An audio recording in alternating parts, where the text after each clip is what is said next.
Shenjtorët e Shqipërisë, një podcast në Shqip, ku do të njohim kush janë shenjtorët e ditëve të mëvonshme në Shqipëri e kudo në botë. Në këtë podcast do të kemi bashkë bisedime me të ftuar, ku do t'i përgjigjemi pyetjes: çfarë do të thotë për ty të jesh një shenjtor i ditëve të mëvonshme? Unë jam Gjoni Myrtaj. Dhe unë jam Enida Rama Alushaj. Mirë se erdhët. Le të fillojmë. Përshëndetje miq të dashur, mirë se keni ardhur në podcastin Shenjtorët e Shqipërisë, një podcast në Shqip ku do të njohim kush janë shenjtorët e ditëve të mëvonshme në Shqipëri e kudo në botë. Ky është episodi joni 61. Unë jam drejtuesi i këtij emisioni Gjoni Myrtaj dhe jam këtu së bashku me bashkëdrejtuesen Enida Rama Alushaj. Përshëndetje Enida. Përshëndetje Gjoni, përshëndetje dashur miq. Jam shumë e njohur se jemi në një episod tjetër bashkë me ju. Ne ju ftojmë që ta mbështesni emisionin ton duke parë videot që do publikojmë në YouTube ose duke dëgjuar ato në kanalet Spotify dhe Apple Podcast, po dhe duke i shpërndarë me miqtë tuaj do ta vlerësonin shumë. Patjetër, unë thjesht do të shtoja që të gjitha episodet që ne kemi publikuar në kanalin ton zyrtar në YouTube mund t'i ndiqni tani më me titra në shqip. Kjo do t'ju vlej shumë, sidomos nëse doni që të kuptoni folsin. Ne kemi dhe materiale në anglisht, të cilat ne i kemi përkthyer në shqip. Pasi gjithë ftuarit që ne kemi patur në podcastin ton janë nga vende të ndryshme, me gjuhë të ndryshme, kështu që ju sugjeroj shumë që ta ndiqni gjitha episodet në kanalin e YouTube-it, siç tha Enida, dhe mos harroni të na bëni subscribe. Okej, Enida, mund të na thuash kush është e ftuara jonë e radhës?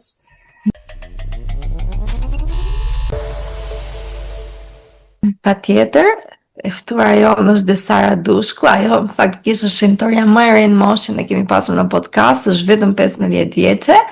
Desara ka lindur në qytetin e Korçës dhe u pagëzua në kishën e Jezukrishtit të shenjtorëve të ditëve të mëvonshme në 23 mars të vitit 2025, dhe ajo është antarja e vetme e kishës në familjen e saj. Desara po studion në shkollën e arteve për muzikë dhe si një antare e re asaj pëlqen të vizitojë tempullin dhe të jetë aktive në aktivitetet dhe programet e kishës. Desara, mirë se erdhe. Përshëndetje, mirë se u gjeta, kënaqësi që isha me ju sot këtu. Është kënaqësi dhe për ne. Kur Enida po lexonte pjesën që je vetëm 15 vjeçë, u isha habitur të drejtën, sepse në podcastin ton kemi patur shenjtorë nga mosha të ndryshme, madje edhe nga mosha shumë të larta, 80 vjeç, por nuk kemi pasur në një kaq të ri, kështu që jam shumë i njohur që je këtu me ne dhe mezi po presim që të njohim pak nga jeta jote. Kështu që le të fillojmë, Desara, ndoshta nga fëmijëria jote.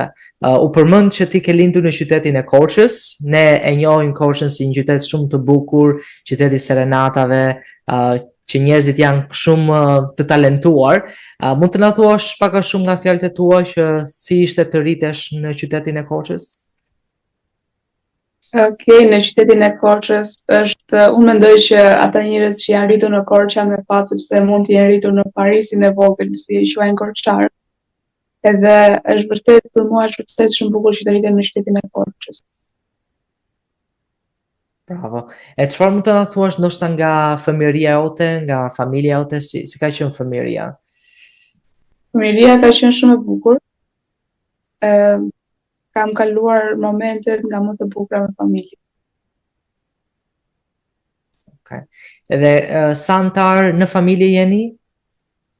4 antar në familjen time, po. Okay. Shumë mirë. Ti tani më je akoma në fëmijërinë tënde, kështu që unë do të pyesja që çfarë është diçka që ti e vlerëson shumë prej fëmijërisë tënde në këto kohë të fundit, domethënë me kohën e teknologjisë, çdo gjë është moderne, domethënë si të duket jetesa tani? Jetesa tani për moshatarët e mi, më saktë, po duket shumë e vështirë, por një gjë që vlerësoj që nga fëmijëria deri tani ka qenë që unë jam rritur me besimin të krishterë, sepse familja ime ma ka mësuar këtë gjë.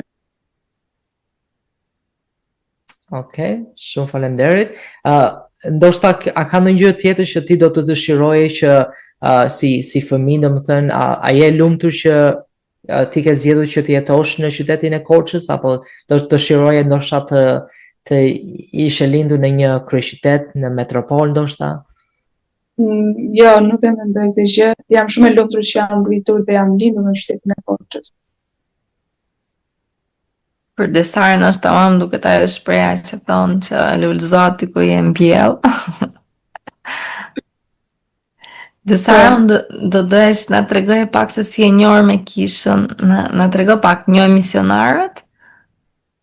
Më saktë, unë kam parë në rrjetet sociale që disa misionari kishin postuar librin e Mormonit, edhe unë aty klikoj dhe desha më shumë informacione dhe misionarët patjetër më kthen përgjigje dhe pastaj filluan të më jepnin mësime, edhe ishte shumë bukur.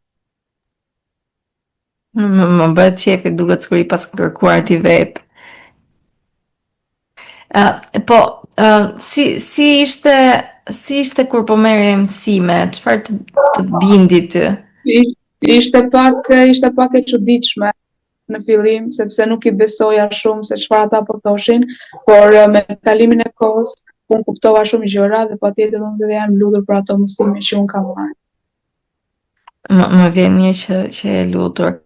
Po për familjen, si ka qenë, të kanë mbështetur ato që të bëhesh antare e kishës?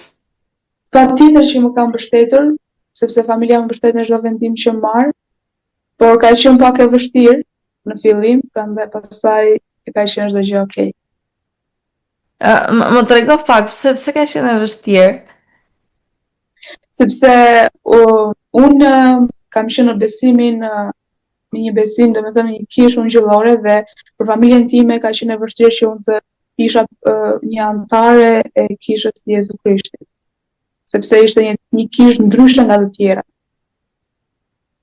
Po pastaj çfarë ndodhi që si thua u stabilizua gjendja, të rënë dakord, çfarë ai thënë ndonjë gjë apo e kuptuan që ishte gjë e mirë? E kuptuan që ishte gjë e mirë, unë thjesht jam lutur edhe kaq që s'mund të ambush ato të mendjen. Unë thjesht jam lutur dhe ata e kanë kuptuar vetë. Me sa kuptoj lutja që nga shumë e rëndësishme për ty edhe shumë e fuqishme që jam bindur prindrit. Po, çfarë si adoleshente duke qenë që ndoshta për adoleshentët shumicën e tyre besimi mund duket i mërzitshëm, çfarë të mban ty në kishë, Desara, çfarë të pëlqen në kishë? Mua më pëlqen besimi shumë, edhe gjëja që më mban më shumë është që kur shkoj në kishë ndjej vërtet paqe dhe gëzim, kurse në botë mendoj që nuk mund ta gjesh dot. Mund ta gjesh të përkohshme, por jo të përjetshme. Shumë e vërtet. Unë doja të pyesë në fakt Desara, si ka qenë ndoshta dhe eksperienca në degën e qytetit të Korçës, pra, pasi e dim që dega aty nuk është se ka qenë për një kohë shumë të gjatë, dhe antarët e gjithë ndoshta janë të lindur në besim. Kështu mund të na thuash pak si ka qenë ndoshta meseardhja aty në degë?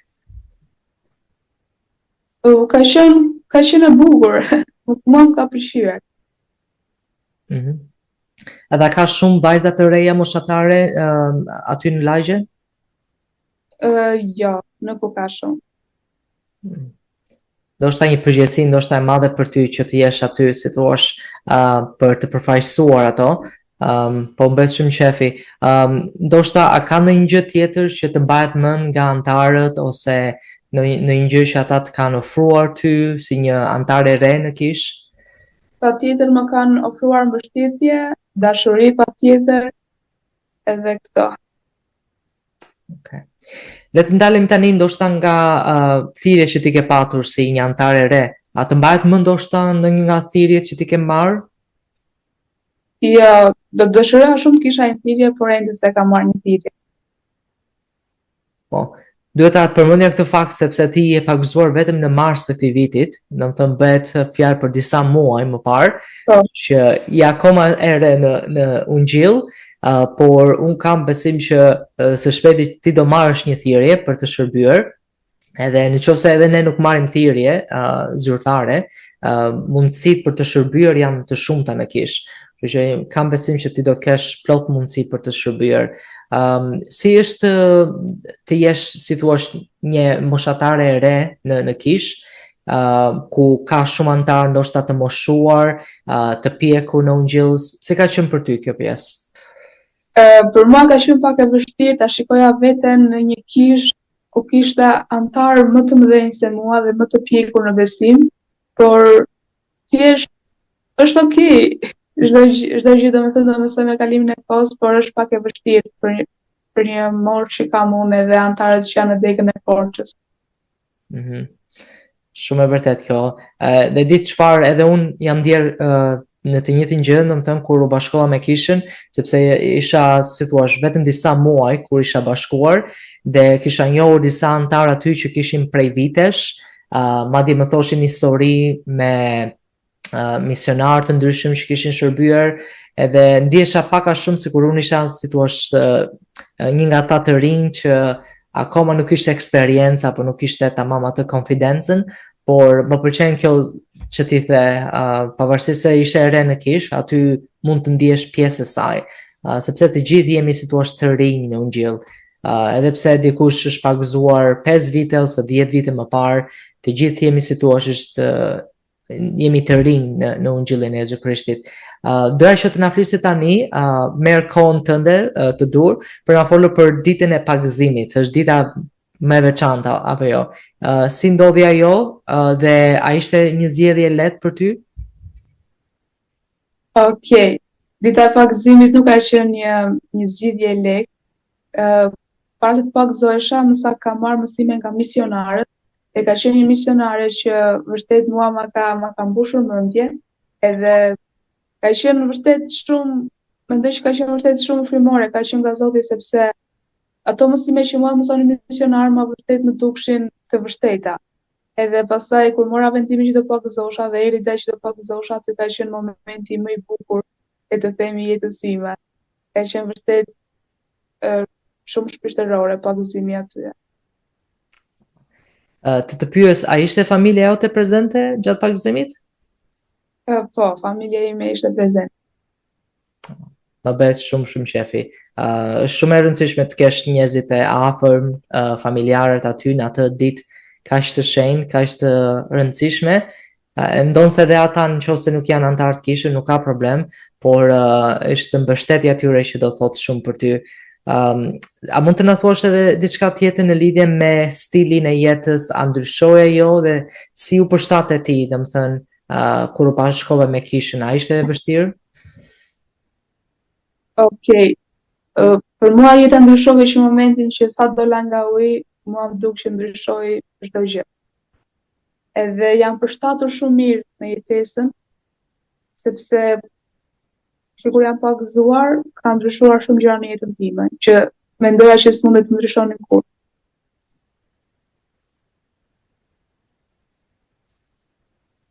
Më bëhet shumë qefi dhe Sara. Po për misionin, e ke menduar ndonjëherë që të shërbesh, ke dëshirë në të ardhmen të bësh një mision me kohë plot? Unë e kam ëndër të bëhem misionare, të shpërndaj ungjillin kudo. Edhe mendoj që kur të arri mosha e duhur, shpresoj që të bëhem një misionare. Më pëlqeu përgjigjja jote, po pse është një ëndër, pse ka rëndësi për ty kjo? Për mua ka shumë rëndësi që të shpërndaj lajmin e mirë, them unë gjithmonë, të shpërndaj lajmin e mirë me botën. Që dhe bota të kuptoj se çfarë është ungjilli i Jezu Krishtit dhe çfarë është të besosh në Krishtin. Ose shumë vërtet. Pa misionarët unë s'do isha këtu, besoj as ti edhe shumë nga ne, kështu që është një mision shumë i rëndësishëm kjo. A ke filluar që të përgatitesh ndoshta për një mision? Mendoj që është akoma shpejt, por thjesht unë patjetër që lexoj, patjetër që studioj, që kur të arrij që të bëhem një misionare, të paktën të di rreth besimit, që di të flasi me njerëzit e tjerë. Po, edhe faktikisht ti pa kuptuar, po përgatitesh, se kjo besoj është gjëra më e rëndësishme. Po, si e shikon veten ti, ku e shikon veten, ndoshta pas 5 vitesh? Pas 5 vitesh, ndoshta e shikoj veten misionare, e shikoj misionare këtu në Shqipëri, në vendin tim. Do në Shqipëri, sa gjë e bukur se shumë duan jashtë, kështu faleminderit. Desara, po për tempullin, se na ke treguar që ke shumë dëshirë dhe qef ta vizitosh, edhe nuk mendoj që është shumë gjë e zakonshme si një antar e re. Pse kjo dëshirë ka që madhe? A ke qenë në tempull apo akoma? Po, unë kam qenë në tempull, kam qenë në tempullin e Romës, edhe ka qenë shumë ndjesi e veçantë për mua, sepse asnjëherë nuk kisha shkuar në një tempull, në një vend aq të shenjtë sa ç'pash aty. Edhe më nxiti shumë dëshira që unë të shkoj e ta vizitoj më shumë herë se aq, sepse sepse aty ndjeva vërtet frymën e shenjtë, ishte një vend shumë i shenjtë që unë se kisha parë ndonjëherë. Vjen shumë mirë. Po, na trego pak çfarë bëjnë të rit aty në tempull për ata të moshës tënde që nuk e dinë dhe mund të na ndjekin. Çfarë ke bërë ti në tempull? Okej, çfarë kam bërë në tempull? Ndoshta që nëse unë i tregoj çfarë kam bërë në tempull, ndoshta të rinjve të sotshme mund t'i duket qesharake ose e çuditshme. Ë kam bërë gjëra të bukura, i them unë që kam bërë gjëra të bukura sepse kam bërë pagëzime që vërtet aty kanë qenë mendoj unë shumë të bukura. Edhe ndoshta për të rinjtë e sotshëm nuk mendoj se për ata që nuk besojnë, nuk mendoj se i duket diçka e bukur ose diçka e mirë. Po, është e vërtet, po, jo vetëm e bukur, po kjo është një bekim shumë i madh. Ajo që bëhet në tempull është pagëzime për ata që janë në anën tjetër të velit, pra që nuk jetojnë këtu në tokë, edhe ne japim mundësinë që ata nëse duan të mund të pranojnë Ungjillin, pra pagëzohemi për ta dhe ata kanë lirinë e zgjedhjes të ta pranojnë atë pagëzim apo jo. Dhe kjo është gjë shumë e mrekullueshme, jam mirënjohse që ti e ke bërë atë. A ke një ftesë ndoshta për të rinjt që ata të vinë në tempull dhe ta pëlqejnë tempullin siç ti e pëlqen? Patjetër që i kam bërë ftesë, por ata ndoshta nuk janë ende gati mendoj. E kuptoj. Po, ndoshta mendo sikur është njëri që ti e ke këtu përballë dhe bëj një ftesë tani, pse duhet të shkojnë ata në tempull? Okej, nëse do kisha një njeri përballë t'i thosha që përshëndetje, unë të ftoj që të vish në tempull sepse aty mund të ndjesh frymën e shenjtë, është një vend i shenjtë ku mund të ndjesh shumë gjëra të bukura, është një vend shumë i bekuar, ndoshta mund t'i thosha që t'ja mbushja mendjen që ai të vinte në tempull me mua. Edhe ti shpjegoja ndoshta se çfarë bëhet aty brenda. Shumë bukur. Desara, doja të dija pak edhe për shkollën edhe për çfarë ti ke qef në lidhje me profesionet, sepse ti dhe muzika dhe arti jeni të lidhur ngushtë me sa di unë, po doja që na flisje pak pse është kjo lidhje mes teje dhe artit. Unë mendoj se kam një lidhje shumë të mirë në lidhje me muzikën, në fakt. Jo me artin, me muzikën. Besoj se është një dhunti që Zoti ma ka dhënë. Edhe dua që ta bëj në praktik gjithmonë. A këndon? Po, më fal. Po, më falni. Unë nuk kisha një vajzë që e pëlqeja artin, nuk kisha një vajzë që e pëlqeja muzikën, por që kur unë një futa besimin, që besova, aty do me thëmë fillovi të pëlqeja këto gjëra. Edhe mendoj që është një bekim nga Zoti, mendoj. Patjetër. Po, a këndon apo luan ndonjë instrument? Luaj në një instrument, luaj në kitare, por jo shumë, jam akoma në fillimet e mia. Okej, super. Shkruaj dhe tekste kënga adhurimit edhe i praktikoj me kitarë. Wow, pra ditë lozësh dhe kitarë. Po. Se mirë, ndoshta kur takohemi duhet na japësh seleksione që të mësojmë dhe ne. Patjetër. Po më pëlqen shumë tani që the që edhe shkruaj, po të shikoj si kantautore dhe ndoshta mund të shkruash këngë akoma, po edhe ti këndosh, pse jo, këngë për besimin dhe të bësh e famshme edhe të shpërndash ungjillin në këtë lloj forme. Po. A ke ndonjë artist të preferuar dhe pse? Artist nuk mendoj se kam, asnjë, nuk e di pse.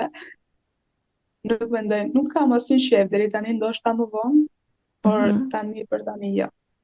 Kuptoj, po cilat janë ato këngë apo ajo stil rrym muzikore që ty të pëlqen? Më pëlqen të dëgjoj muzikë rock. Jam tek rocku më shumë. Unë isha kurios të pyesja në fakt, a ke dëgjuar ti nga këngët e FSY-s dhe të pëlqen ato?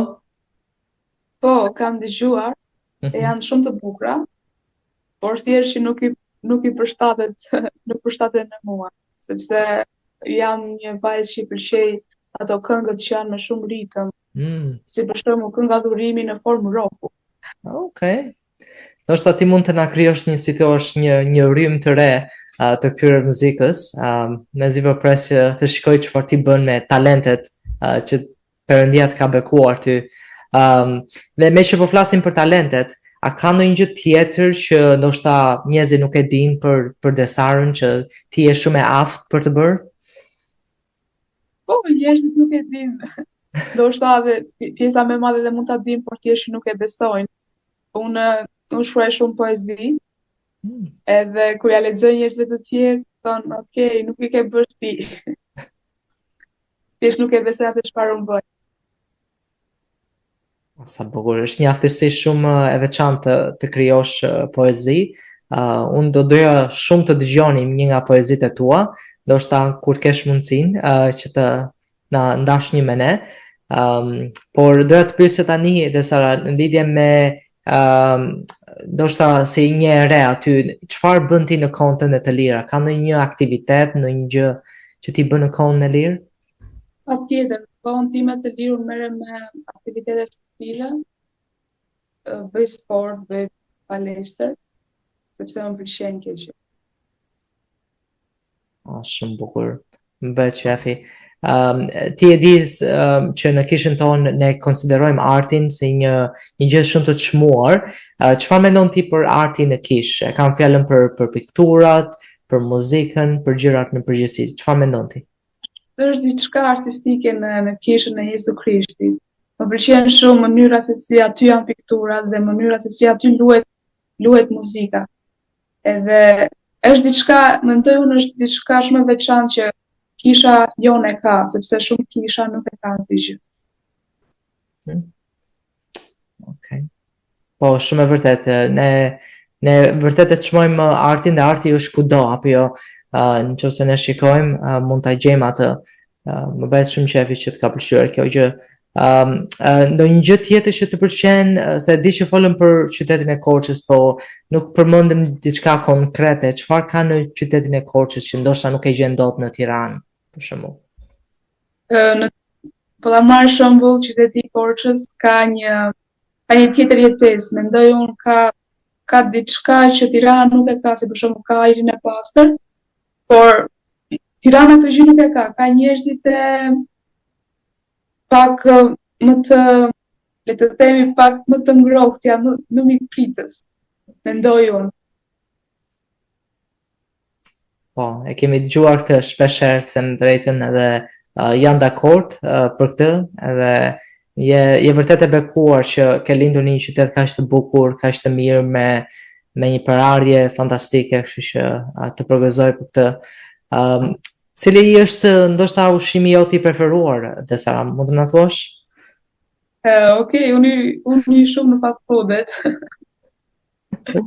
Okej. A ka ndonjë gjë të veçantë apo të zakonshme? Ja, është të zakonshme. Okej. Po për ëmbëlsirat, a ka ndonjë ëmbëlsirë që të pëlqen shumë? Po, është trileçja. Mbërësira ime preferuar gjithashtu. Pet shefi.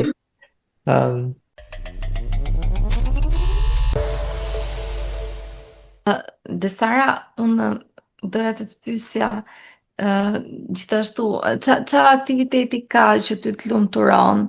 Çfarë gjëje bën ti?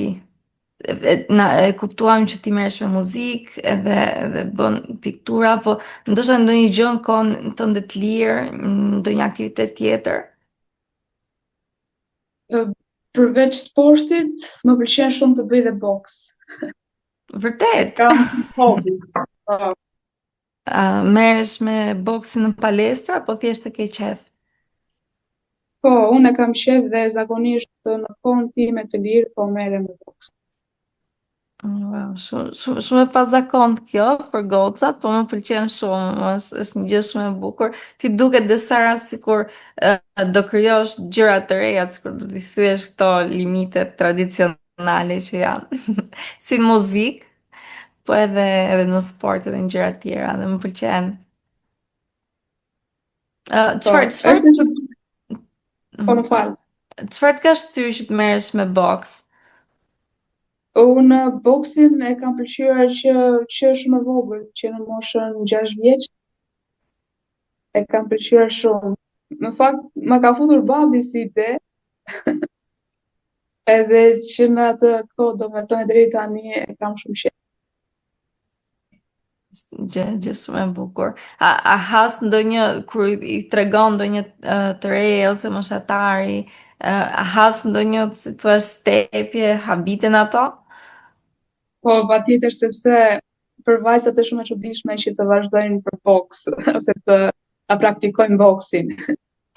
Habiten disa njerëz. Por disa njerëz pastaj është krejt normale. E vërtet. Dhe Sara, po do të kthejmë pak te muzika prap. A ka ndonjë himn preferuar që ti e këndon? Po, ka, është eja përsëri do kthesh tek mua, diçka i se mbaj mend, por thjesht që kam në mendje domethënë atë si melodi kështu. Ndoshta e këndon kur je edhe në shtëpi vetëm. Patjetër. Shumë mirë. Dhe Sara, duke qenë se edhe unë e kam kaluar, po dhe Gjoni dhe shumë të rinj tjerë janë njohur me kishën në periudhën e adoleshencës, edhe ndonjëherë është sfiduese, ndoshta edhe nga bashkëmoshatarët që nuk kuptojnë, edhe tani kanë ardhur kohë që të besosh është e çuditshme për shumicën e njerëzve. Si ka qenë kjo për ty? Ka qenë për mua ka qenë okay. Nuk ka qenë se nuk ka qenë e vështirë. Si a del një vajzë e re si ti që nuk ka shumë që është pak zuar të forcoj dëshminë e saj, çfarë bën? për të forcuar sa më shumë dëshminë time dhe që ta ndaj me të tjerët, është ndoshta mua më bën lutem shumë sepse lutjen e kam gjën më të fuqishme. Lutem që të qëndroj në besim dhe ta forcoj sa më shumë besimin tim.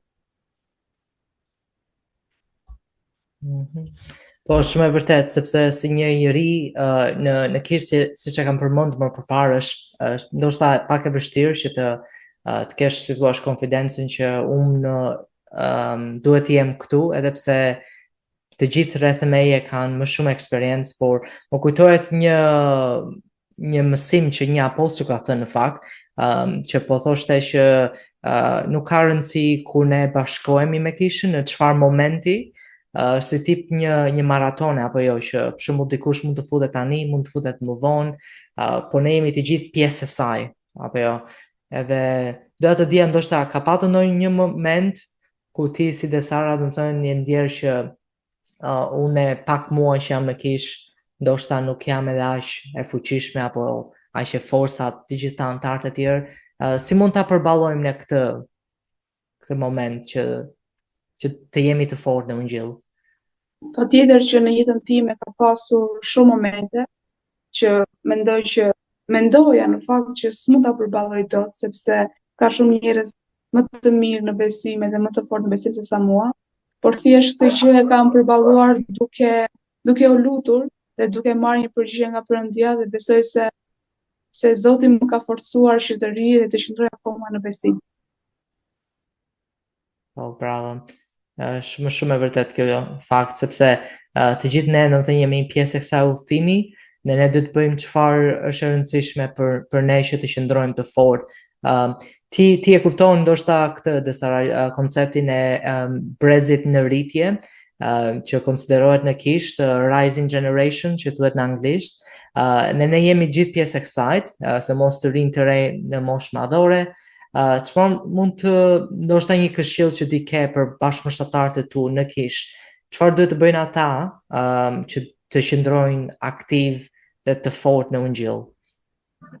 Unë mendoj se ata duhen që të lexojnë më shumë nga fjalët e Perëndis, të luten më shumë që ata mund të forcohen dhe të qëndrojnë në kish. Okej, the bukur, shkurt, sakt. Dhe kjo është apo jo, që duhet bërë, patjetër. A ka ndonjë parim të Ungjillit të Jezu Krishtit që ty të gjendet, ndoshta të pëlqen shumë, diçka që ti ndjesh si vetja jote? Po, unë e gjej veten në shumë gjëra, por thjesht që nuk kam asnjë specifike. Të gjitha më pëlqejnë. Okej, më bëhet shumë qefi. Dhe ndoshta unë ja bëj këtë pyetje çdo kujt që është bashkuar me kishën, si thua shumë herët, çfarë është diçka që ti mezi po pret që ta të njohësh më shumë, sepse le të jemi, si thua, të sinqert, me disa muaj në kish, edhe unë kur isha bashkuar nuk është se i dija të gjitha, apo jo. Por a ka ndonjë gjë që ndoshta ti akoma nuk e di plotësisht, po mezi po pret që ta dish, ta njohësh më shumë? Patjetër, unë pres që ta njoh më shumë besoj se librin e Mormonit, nga që nuk e njoh shumë mirë. Edhe dua që ta njoh sa më mirë dhe këtë pres. Po, më pëlqeu përgjigjja jote, sepse të gjithë ne duhet të përpiqemi që ta lexojmë librin e Mormonit, dhe të them drejtën, kur unë bashkova, nuk është se e kisha lexuar të gjithën, edhe një gjë është e bukur e Ungjillit është që duke u rritur ne duhet që të mësojmë sa më shumë, edhe më pëlqeu shumë kjo. A mendon ti, Tesara, që ardha jote në Ungjillin e Jezu Krishtit, pagëzimi, të gjitha këto gjëra që ti ke bërë vetëm në disa muaj, 3-4 muaj deri tani, a të kanë ndryshuar jetën dhe si të kanë ndryshuar jetën ato? Patjetër, për mua ndodhen gjërat shumë shpejt, por po ma kanë ndryshuar jetën, ma kanë ndryshuar stilin e jetesës. Domethënë, është shumë ndryshe me atë çfarë unë jetoja përpara dhe çfarë unë tani jetoj. Unë doja të pyesja edhe për rolin si e re, jo vetëm kish, po edhe në botë. Çfarë roli mendon ti që duhet luajnë të rinjt sot që të bëjnë një diferencë për mirë në botë? Çfarë roli? Ndoshta dhe të luajnë rolin e Jezu Krishtit, të marrin shembullin e tij. Shumë mirë, po si, më thuaj specifikisht çfarë do bëje ti si Jezu Krishti që të ndryshojë botën? Si Jezu Krishti ishte shumë ndryshe nga neve, por ndoshta çfarë mund të bëja unë ishte që e vetmja gjë që ne si njerëz mund të bëjmë është që të lutemi për të tjerët dhe të shpërndajmë gjithmonë Ungjillin dhe lajmin e mirë. Patjetër. Ti edhe këto na the që ke dëshirë të bësh misionare ardhshme. Po cilat janë disa gjëra pozitive ose aspekte negative të qenurit një adoleshent në ditët e sotme? Si ka qenë për ty? Po ta marrësh nga negative, ka shumë, si për shembull, në këtë kohë ti jesh në një kish, është shumë e vështirë sepse ti mund të shkosh një diell në kish, edhe mund të dihesh shumë mirë, por ditën e nesërme ti mund të biesh me një shoqëri që të çon në mëkat, mendoj unë. Edhe patjetër që duhet që të jemi shumë të forcuar që ne mund ta përballojmë çdo gjë. Pastaj nga ana pozitive patjetër që ka mendoj unë që pozitive që unë i shoha janë që ke shumë gjëra që të bën të ndihesh mirë në kish. E vërtet, shumë e vërtet. Uh, më fol pak si është kjo pjesa, çfarë mendimesh ke ti për media sociale dhe impaktin në brezin tënd? Në për media sociale, për brezin tim, është diçka jo e mirë. Sepse po ta shikosh brezin e sotshëm, bëjnë gjëra që nuk t'i japin pozitivitet, por gjithmonë të përcjellin energji negative. Edhe mendoj që ata duhet të ndryshojnë në për media sociale. Dhe të postojnë të paktën gjëra që janë vërtet që të sjellin energji pozitive dhe jo ato negative. Mhm. Dhe çfarë bën ti si Desara që të ruhesh nga negativiteti i rrjeteve sociale, i medias shoqërore? Patjetër nuk është se është shumë e thjeshtë, mos i ndiqe dhe janë shkalon. Më pëlqen se është një këshill që ndonjëherë edhe në kish jepet, do të thënë jo gjithmonë do t'i bëjmë ballë të ndimit, po do të largohemi nga ai. Edhe ndonjëherë rrjetet sociale, do të thënë, ka nevojë që të limitohen edhe të përdoren me sasi të vogël që ato të mund të jenë të dobishme dhe mos kthehen negativitet.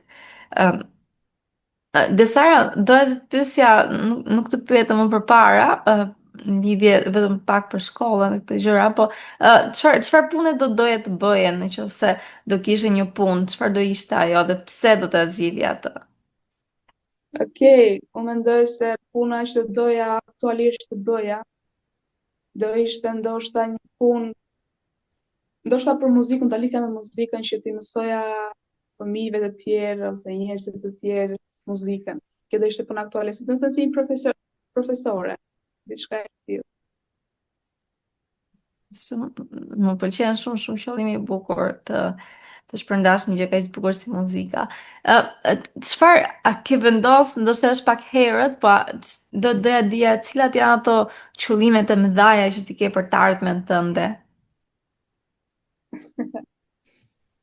Unë kam qëllime shumë, si për shembull, dua që dua që të rritem, domethënë me mediat, me rrjetet sociale, duke përcjellur energji gjithmonë pozitive, dua që qëllimet janë që dua të arrijë një sukses më të madh, dua të jem e suksesshme në çdo gjë. Jam e bindur që do ta arrish, duke sigur ke një botë kuptim shumë të mirë për botën dhe çfarë do të bësh për moshën tënde, kështu që jam e sigurt që nëse do vazhdosh të ndjekësh këto hapa dhe sigurisht Jezu Krishtin do arrish sukses dhe lumturi në jetë. Dhe Sara, po për familjen, a ke shpresë ato do bashkohen me kishën apo janë më të larguar? Janë shumë të larguar, më saktë, janë shumë të larguar. Të doja shumë që ata ata të vinin në kishën e Jezu Krishtit, por unë të gjë le Zotin, Zoti e di kohën e tyre kur ata duhet të besojnë dhe kur ata duhet të vinë në kishë. Po, patjetër, patjetër. Çfarë do të bësh ti që t'i japësh atyre një dëshmi, përveç se të lutesh për ta? Një dëshmi, ndoshta unë patjetër që i kam treguar dëshmitë e mia, se çfarë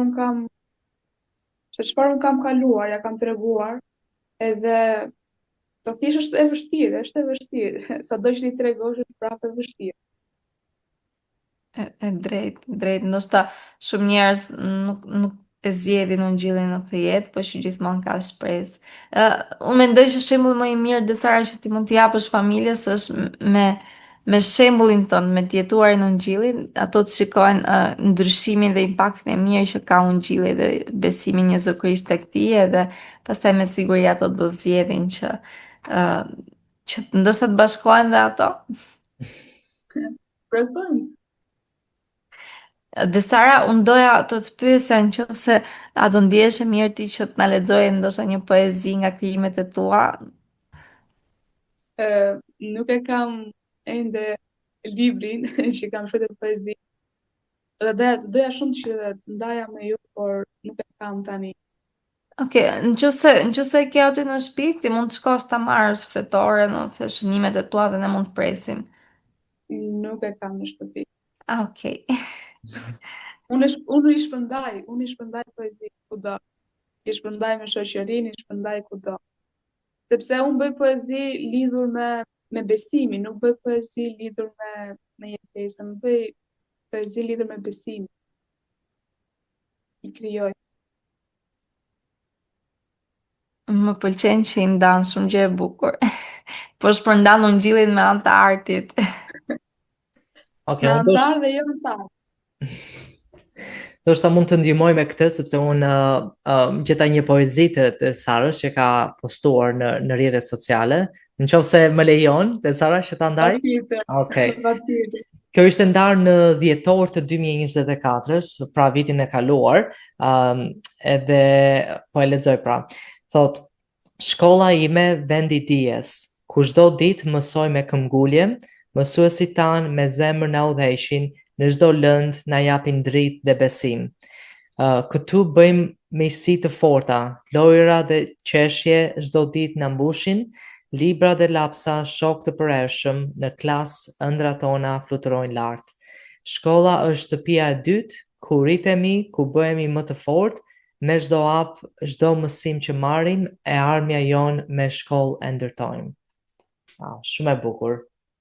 Bravo. Si të erdhi si frymëzim kjo poezi, nëse të mbahet mend se ka kaluar kohë.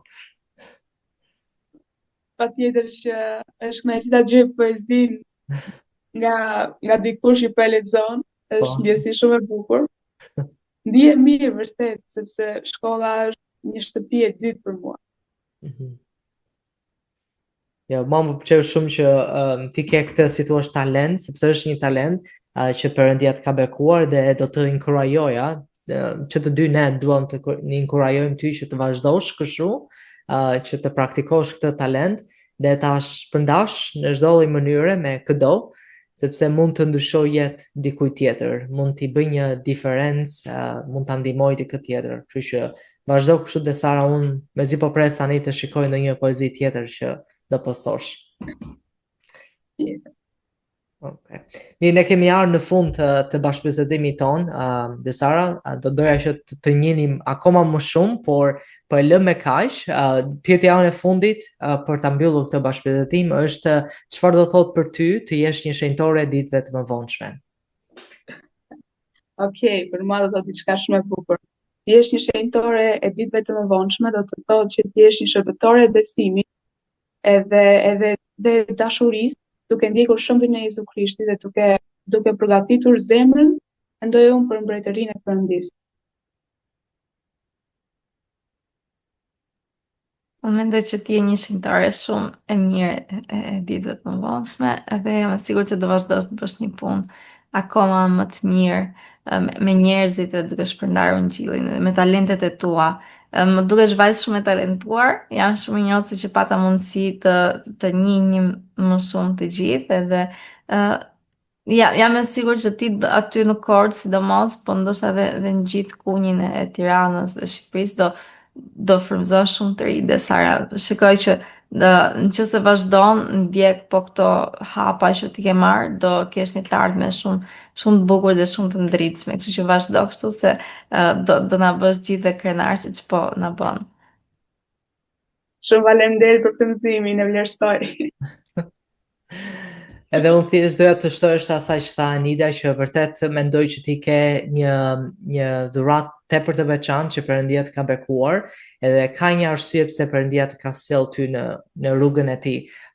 Edhe mendoj që nëse vazhdon kështu, do ta kuptosh këtë qëllim që ai ka patur, dhe unë jam shumë mirënjohës vërtet për vullnetin që ti ke, se një re 15 vjeçare që të zgjohesh herët në mëngjes për të bërë këtë bashkëbisedim me ne në podcast.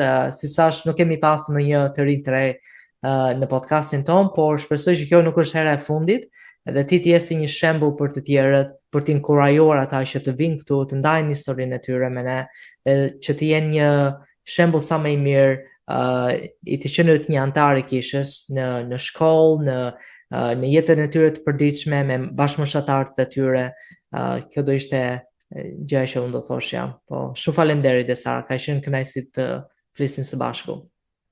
Po, edhe për mua është shumë kënaqësi që isha sot pjesë e podcastit. Mirë, ne falenderojmë dhe njerë të ftuarin tonë, Desara Dushku, dhe ju miq të dashur që ndoshë këtë episod, numër 61 të podcastit Shenjtorët e Shqipërisë. Falenderojmë gjithashtu dhe skuadrën tonë për mbështetjen në realizimin e këtij episodi. Nëse ju doni të merrni pjesë, mos hezitoni të na dërgoni një mesazh në rrjetet tona sociale, por edhe në emailin ton sheshpodcast24@gmail.com. Ju falenderoj edhe një herë për vëmendjen tuaj dhe miru takofshim javën tjetër me një të ftuar të ri. Mirupafshim. Mirupafshim.